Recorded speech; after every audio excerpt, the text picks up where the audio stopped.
Happy St. Patty's Day, everyone! Suro and Disney here, rather early because, like I told you before, I got some hours today that I wasn't expecting, so I thought I'd shoot this video out to you guys early. So, welcome again! And, I guess you could virtually pinch me because I'm not wearing green. I will be later. Well, let me show you what I'm wearing, actually. Look at this. Look at this awesome pin. I don't know why that name tag keeps coming up here. Look at that! That's from the Flower and Garden Festival this year. That's a pin I'd never thought I would get. And it's actually a pin that Ralph got for me. And Ralph's awesome! So there. And also got the awesome 2013 shirt. You know, the tie-dyed one that's half baby faces, half heels. Love it. Love that shirt. It's awesome. But, once again, thank you to Ralph. So, hopefully with any luck, the schedule gets better soon. I think it's going to. And basically, here's what we're going to talk about. Now, first off, really strange thing I want to bring up right off the top. Spam. Isn't it very strange how some spam is very, very specific? Okay, so I get this message in my inbox this morning because, of course, I got AJ's movie reviews and I'm getting ready to put them into Word so I can read them verbatim for you. And I get this message from Gotfeldy Tire Center, which is apparently located in Parkersburg, saying something about a 2006 GMC Canyon, and there's some sort of, 130,000 mile manufacturer recommended service. So this message was sent to my inbox, okay? The funny thing is, they're not talking about my vehicle. Obviously, everyone knows I don't drive. So, who is it to? It's to my mom. And it's actually under my mom's name. And it's even my mom's name in the subject. So, I don't understand why I got this very specific spam that was sent to my inbox. And I have no idea why. So, that's very strange. Very odd. And, I'm starting to watch more Nostalgia Critic again. I found this YouTube channel that someone posted called Leisure Suit Rant Fiend, and they posted pretty much all of Doug's rants, even the stuff that's on the DVD that, of course, I can't see anyway. Excuse me.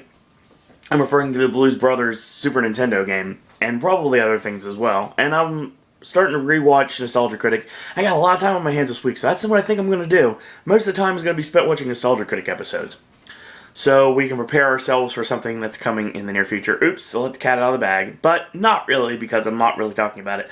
Hope you also enjoyed that Happy 316 message you got from Stone Cold Steve Austin yesterday. Thanks, Will. You're awesome. And we're going to have a blast in December, trust me. You'll see a lot more of Will in the near future, and that's another thing. Let the cat out of the bag. But we'll talk about that later on. Now, it is Sunday.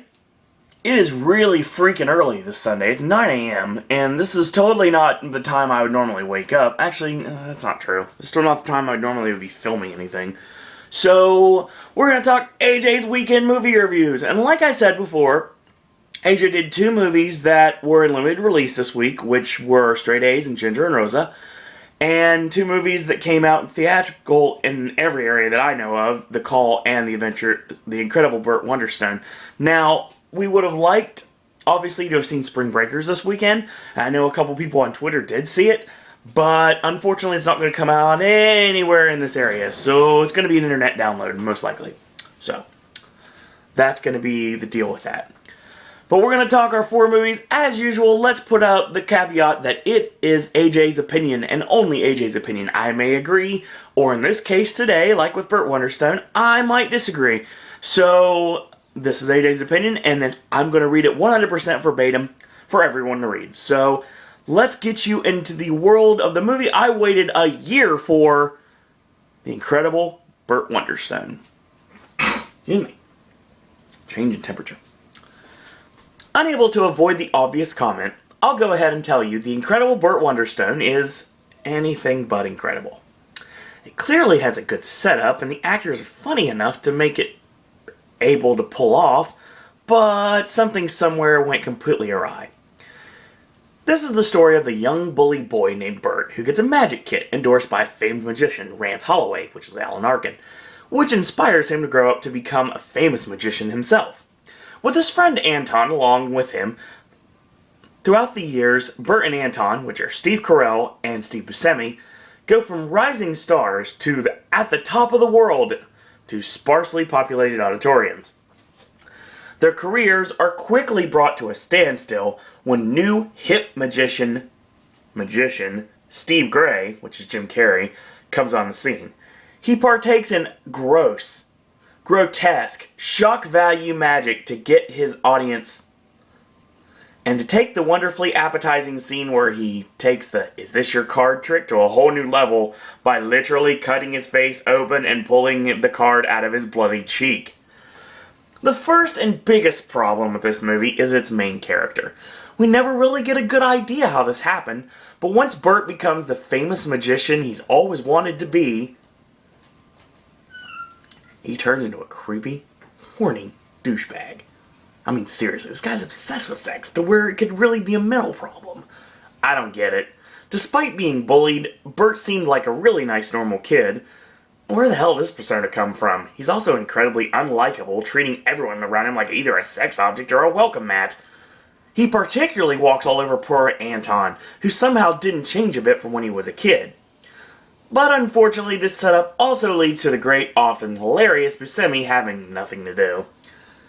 He is hilarious in the Coen Brothers movies, and gut-busting in the Adam Sandler movies he appears in, but this script gives him nothing. Now let's talk about Olivia Wilde. Looking at Miss Wilde is like looking at a heavenly garden of beauty, basking in a sun of breathtaking, floating on a sea of gorgeous. However, I cannot think of a more bland female love interest. She has personality, but for some reason, she can never do anything for me in a movie. She was good when she played 13 on House, but her presence on the big screen is, as always, practically non-existent. Even in a movie as dramatically powerful as Alpha Dog, the director knew her strong suit and made sure the only scene in the movie that she has any real screen time is a prolonged scene where she's completely naked. Can you imagine a room of casting directors saying, I was reading the script and I came to the conclusion that, Olivia Wilde would be perfect for this role. However, it is fairly easy to imagine this one. We need a love interest. Who can we get? It has to be someone hot that will get people's attention. Got it. Olivia Wilde. I could see her maybe taking off to critical acclaim in a starring role in a drama, a la Maggie Gyllenhaal in Secretary or Sherry Baby. But until that role comes, I don't look forward to a movie because she is in it. Then there's just random questions scattered about this disaster that I have. Why does Burt's hair constantly change lengths? Why can't they do real tricks to draw us in an audience instead of just using movie magic? I mean, I get it. Carrie's tricks are intentionally overblown. But couldn't Burt and Anton's tricks have been, in some cases, actually plausible? How is it that you have a movie starring Steve Carell and Jim Carrey, and the funniest person in it is James Gandolfini? Now come to think of it, why is Jim Carrey barely in this? Why haven't I laughed out loud yet? How can this movie be so unfunny that I'm actually very bored? I suppose there's some few mildly amusing bits. Like the fact that the name of Carrey's show is Brain Rapist. A montage of Burt looking for work in the worst parts of town, and the final punchline following the movie's last trick. However, even those just barely brought a smile to my face. I thought that it was impossible for Steve Carell to play an unlikable character. I thought it would be impossible for this setup to go wrong. I thought it was impossible to not be able to laugh out loud during this movie. Well, after all, it's what Burt Wonderstone does. He makes the impossible possible. God. AJ, really, man? I know you didn't like the movie, but... Okay. Now, I'm going to break cat type for a second here. When it comes down to it, honestly, Burt Wonderstone, no, it's not the funniest movie, and it was a disappointment after waiting a year for it to come out. When I heard about a magic movie that was on the horizon starring Jim Carrey, Steve Carell, and Alan Arkin, I was in. I was hooked. I was ready to go. And obviously, I saw Buscemi as well, so I was like, this was going to be awesome. I hate to say it wasn't. And I really, really want to like this movie. And unlike Get Smart, which of course I waited my entire life for, Steve Carell knocked it out of the park, and then some. this movie just kind of left me kind of dry. Like, I laughed out loud during the movie. I did.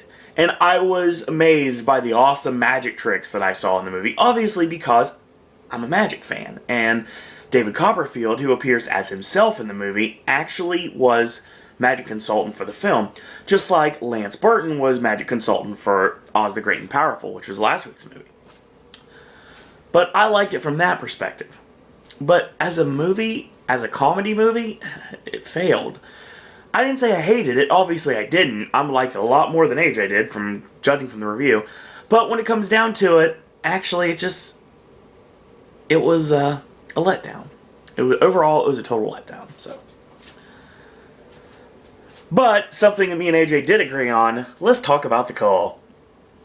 Before we descend into the call, let me just take a minute to talk about Brad Anderson, the movie's director. Anderson has a very promising filmography. He did a quirky, underseen romantic comedy called Happy Accident, starring Vincent D'Onofrio and Marissa Tomei, as well as Next Stop Wonderland, which is a critically acclaimed romance that shows us some early Philip Seymour Hoffman. Then he came into the thriller genre with the unforgettable The Machinist, which you probably know is the movie where Christian Bale is about as thin as a skeleton, as well as a great overlooked thriller called Trans-Siberian, starring Woody Harrelson and Ben Kingsley. He also did Vanishing on 7th Street, which, while not good, strived to be original and ambitious. Needless to say, Anderson is a talent that you should definitely keep an eye on. Well, just as long as you can find it within yourself to turn a blind eye towards the call. The trailer literally showed you the entire movie, from beginning to end. But just for good balance, I'll tell you the plot again. Halle Berry plays a 911 operator who, like a dumbass, calls back her current victim when the line gets disconnected. The killer then hears the phone ring and manages to find the girl's hiding place and kills her. You know, this sends Berry into a deep depression and gives her a somewhat supervising job off the phones. We are to assume this is because she is going through the trauma and guilt, but in actuality, I think it's because her superiors feel she obviously is too dumb to be able to take calls after that monumental error in judgment. However, it turns out Abigail Breslin is walking through a parking garage and gets thrown into a trunk by, gasp, the same man. Despite the fact we all know what the plot is, and this is what the plot is, it takes Berry an hour into this 90-minute movie to figure that out. She then feels the need to give herself a moment of redemption by hijacking Breslin's 911 call in a desperate attempt to save her and stop the killer from striking again. Well, let's go back to the opening scene, where the first girl is taken.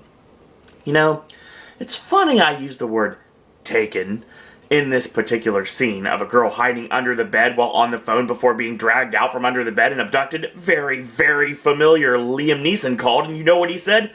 I don't know who you are or what you want, but if you don't give me the setup of my movie back, I will hunt you, I will find you, and I will kill you. It was at this point I realized this movie thinks it's a whole lot scarier than it actually is, to almost an arrogant level.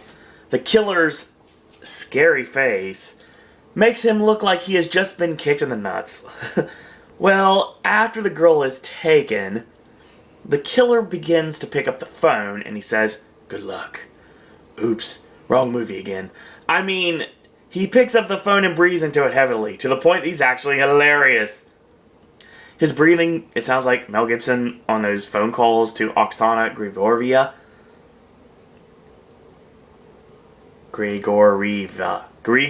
yay, we'll say it again. Remember the calls, the famous calls? You know, it was actually kind of a shame, as once this movie got going, it actually wasn't quite bad, despite the fact that a large portion of the movie is very similar to last year's Nicolas Cage movie, Stolen. But I'll give this movie the benefit of the doubt, as obviously no one saw Stolen. The scenes with Breslin in the trunk while Barry's trying to figure out how to track her are pretty intriguing. This has helped a lot by Breslin's impressively convincing performance. However, the movie goes downhill rather fast as the developments get a little more ridiculous and the characters get dumber. Take the scene where this killer is appearing to know how to make himself invisible to witnesses. Really test this theory by beating a man nearly to death with a shovel in a parking lot in broad daylight. There is also a true moment of idiocy towards the scene in the end, where we learn that when someone is trying to meticulously scalp someone, the best way to save that person, come up from behind the intended scalper and hit them over the head with something heavy. This is not dangerous to the victim in any way. There are moments that irritated me throughout this movie involving character development. For instance, the introduction of characters that are only to be there to be killed off as soon as we meet them. The character inconsistency that when Breslin talks to her friend, it is clear this character does not like foul language or vulgarity. Yet, when Barry asks her what her favorite movie is, she says, Bridesmaids. I shudder just thinking about that. The cop, played by the wrestler David Otunga, who they attempt to give a backstory, only for him to never be important. The fact that we never really learn why the hell the killer does what he does, at all. The movie could be a lot worse than it is, I suppose. But once it gets to the end and Barry puts on her best Clarice Starling, things go from bad to dreadful. The last 10 to 15 are so dumb, it takes the movie to a point of no return. And then finally, it comes to an incredibly unsatisfying conclusion that solves absolutely nothing. Brad Anderson has proven that he really knows how to handle a thriller under the right circumstances, but it's almost as if he was just handed this as a favor to someone, having no passion or creativity for the project. Perhaps his next outing will be much more up to par with the rest of his films. Sorry about the silences, guys. Ginger and Rosa. Ginger and Rosa is the story of two girls, Elle Fanning and Alice Englert, living in London in the 1960s. These two were literally meant to be best friends. Their mothers went into labor together. Their fathers waited in the waiting room together. They were born together. Going through a depression because she thinks the oncoming Cuban Missile Crisis will mean the end of the world on top of her teenage discovery of many new things and emotions. Ginger decides she and Rosa should start living life to the fullest. They do things together like dress alike, go to church despite her family being strictly atheist, and go hitchhiking, just for fun, to meet random people. The plot starts to form kinda when Ginger's father Roland, Alessandro Nivola, separates from her mother, Christina Hendricks, and Ginger decides she would rather live with him. Once he starts to hang out with her and Rosa, the secret romance blossoms between Roland and Rosa, much to the disgust of Ginger. Then, nothing really happens. We are introduced to supporting characters played by Tim Spall and Oliver Platt, but there is nothing a nothing part for Annette Bening. However, this movie ultimately goes nowhere. I would say there's supposed to be a certain tension between the three main characters as if this secret romance takes off, but if there was tension, it went completely by me. Scenes just kind of happen, move on. Nothing appears to be really building. I can fully understand what the story was doing, but there's nothing memorable here. I can almost imagine myself forgetting this movie even exists in the near future. Not a memorable performance, not a memorable scene, nothing. This movie is just there. The acting, it's okay. Nivola is always good. Fanning isn't bad, but she isn't the magnificent breakthrough actress that everyone seems to believe she is, at least in my mind. And as we learn in Beautiful Creatures, Englert is not going to be a great actress unless she really steps it up and makes herself much more interesting in her future roles. I really don't think she'd be getting parts if she wasn't film royalty. She's the daughter of Jane Campion, the writer and director of The Piano. The one great thing about it, the cinematography. A lot of the scenes look like beautiful photographs, and the cinematographer is able to keep this up for the duration of the movie. That's really all there is to say. I can only tell you the plot, and that the acting is okay. I'm not really sure who the target audience for this would be. Maybe the art house crowd? Who it seems decent acting and great cinematography is enough for, of course. But without a driving force in its narrative, what's really the point, and why do we care? The ending especially annoying, as it finally gives us one big dramatic scene that all this drama was building to.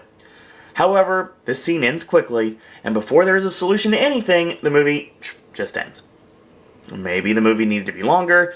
I'm glad it wasn't, but maybe if it was, I would have had more time to explore things or make actual drama instead of mildly suggesting it, making it completely dull and, for lack of a better word, boring.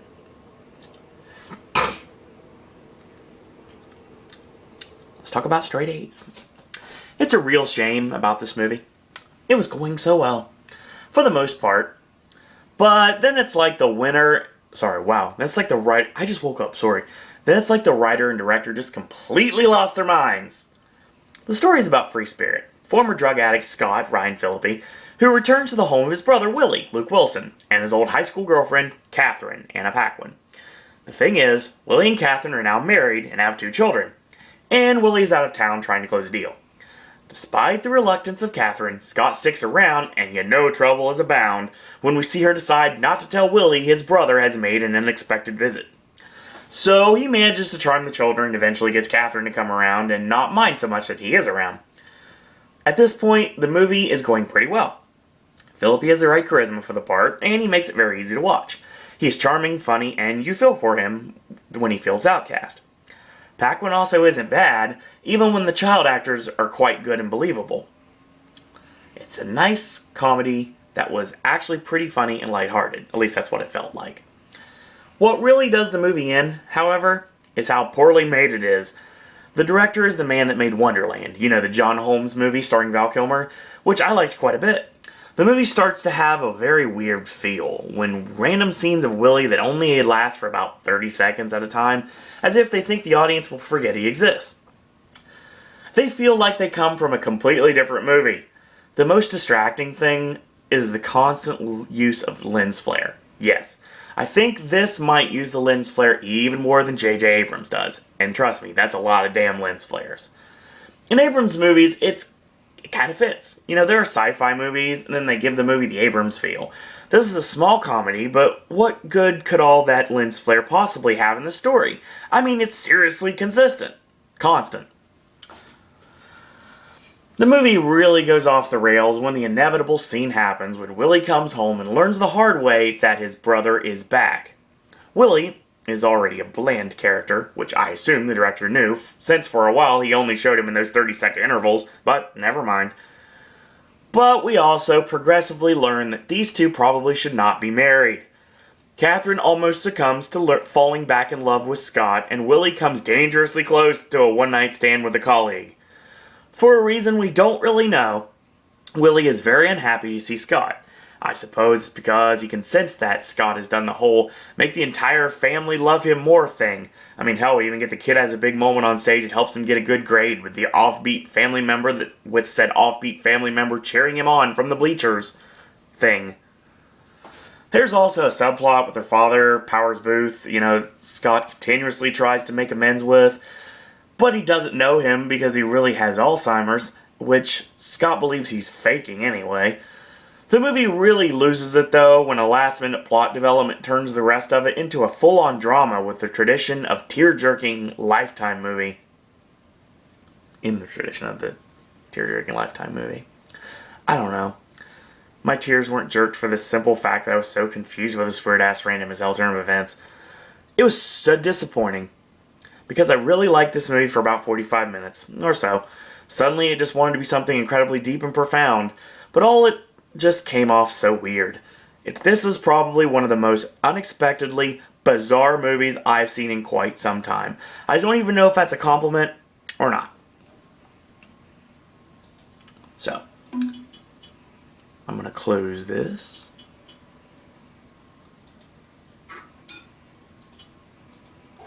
I'm going to close another thing in just a second too.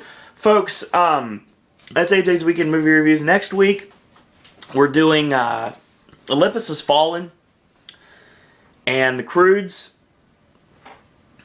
and what's the last movie this week? Olympus Has Fallen, The Croods, and oh yeah, the movie I always forget about, Admission. So, doing that next week. I don't know if there'll be a fourth or not. I guess as of AJ, we'll figure it out soon. Like I said, tomorrow we're going to talk what happened tonight on Celebrity Apprentice, and I think LaToya is going down, and I think she's going to be the one who walks off the show tonight. I don't know that for a fact. I'm just going to guess. Via her emotional outbursts in the past, I think she's the one who walks off the show, and I don't know if they'll fire someone as well, so we may get 2 firings tonight. Well, 2 eliminations tonight, maybe a firing and a walk-off, so we'll find out sooner rather than later. But I'm going to go to work in a couple hours, and I'm going to watch The Apprentice tonight. And we're going to talk Monday Night Raw, obviously on Tuesday. So, again, until tomorrow, that's all I got to say about that.